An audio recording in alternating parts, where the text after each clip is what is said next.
you know, activism, first off, is really important. And I am both an artist and an activist. I've organized demonstrations, I've gone to demonstrations, and I've shown in art galleries, and I've shown on street corners with permission and without sometime. And so sort of that line between arts and activism, I think there's a difference in terms of, I mean, you know, what my art is, and, you know, and activism. You know, activism often has a particular purpose.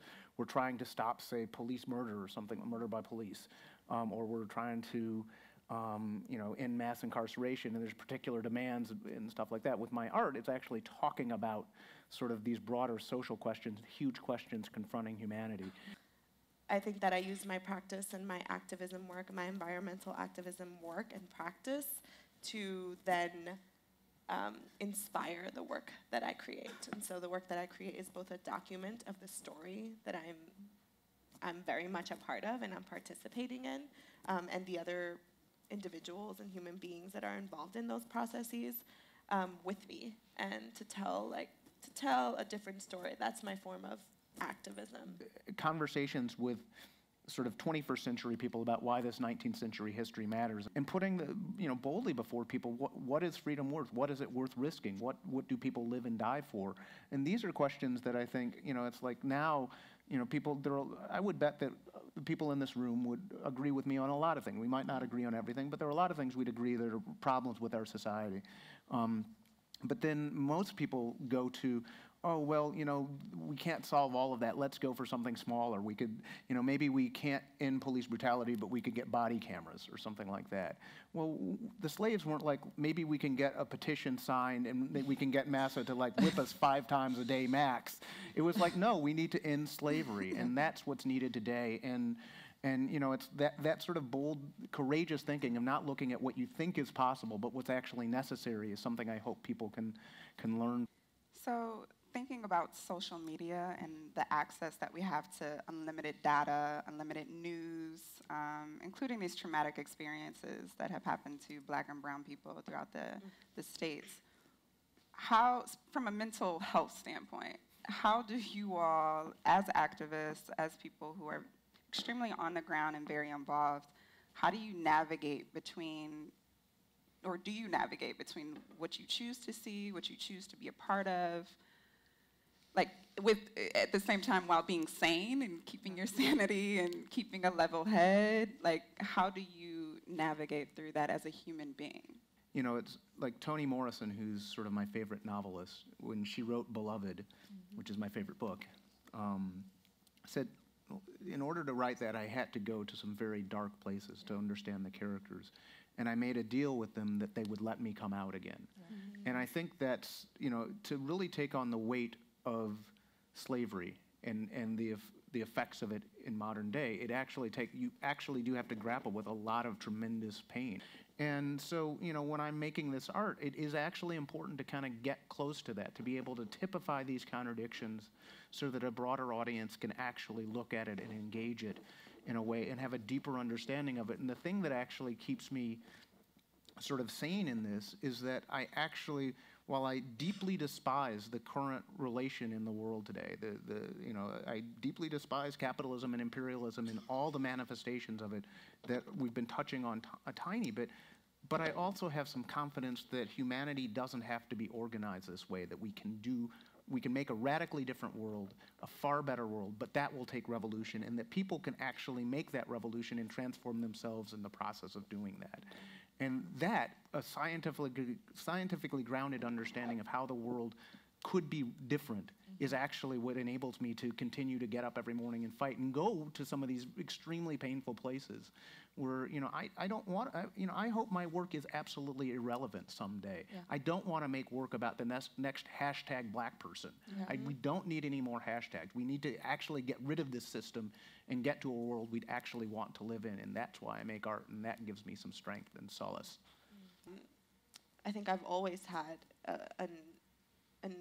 a different relationship with natural spaces that I later found out I wasn't allowed to have because I was I was a woman of color, and that was weird. Like, I don't understand, why do you care about nature? Like, that has nothing to do with you. Or only white people care about nature because white people live in nature, and you live in New York City, and there is no nature. So like, what's up with that? And I was like, actually, I live in Central Park. I live on Central Park West. I grew up in Central Park, and that was my like space. And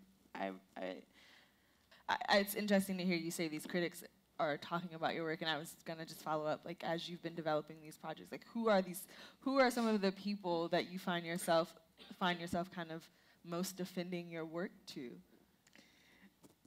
I don't know if it's, I think broadly there's a commentary, and I've seen it. I've read these comments of, you know, black people don't like to go camping, black people don't like to do this or do that, and that's problematic. And while it's not a direct commentary on my work, it's a direct commentary on what I believe in is true that you're telling me is false. And my form of activism in that space is to deny that claim, right? And that's how the artwork plays into that. That's my mechanism for denying something that I know to be false, because I live in this body, and I know what it's like to be a woman of color who cares about the spaces that I'm occupying, the natural spaces that like give us life and feed us and protect us.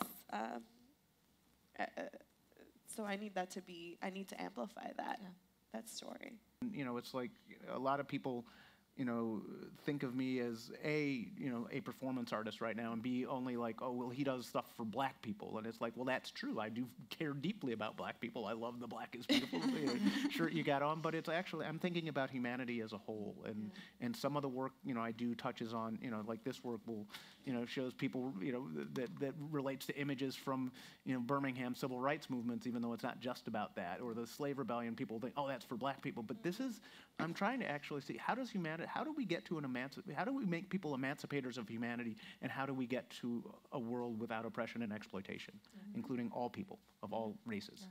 One of the guiding quotes that has framed how Taylor and I have been thinking about this conversation and your work is Nina Simone's quote, "How can you be an artist and not reflect the times?" And so as we kind of wrap up formally on the stage and before we invite the audience to be a part of this, I just want to hear your, like, how do you answer that question?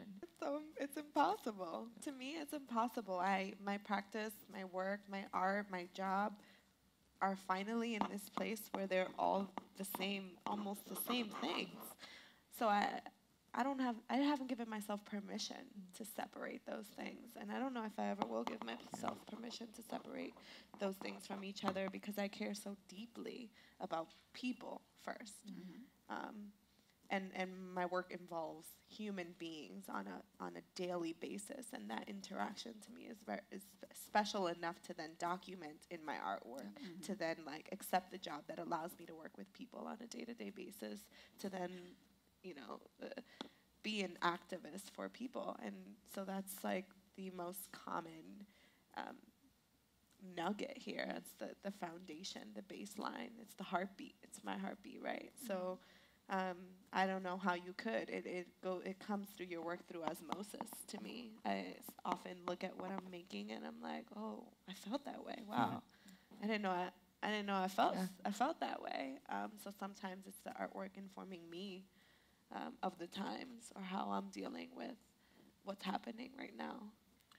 There are two things about that. One is that, you know, regardless of intent or subjective desire, artists are going to reflect the times they live in. I mean, I think that's actually what's really rich in that no matter what you do, you're going to reflect the times. And then the other thing is the more conscious choice of, do you choose to look at what's actually going on in the world and say, well, I want to intersect with the times this way and try and change them. As you know, I mean, you know, the woman who's one of my favorite songs, you know, I wish I knew how it felt to be free, how it would feel to be free. That reflected those times, or Mississippi Goddamn.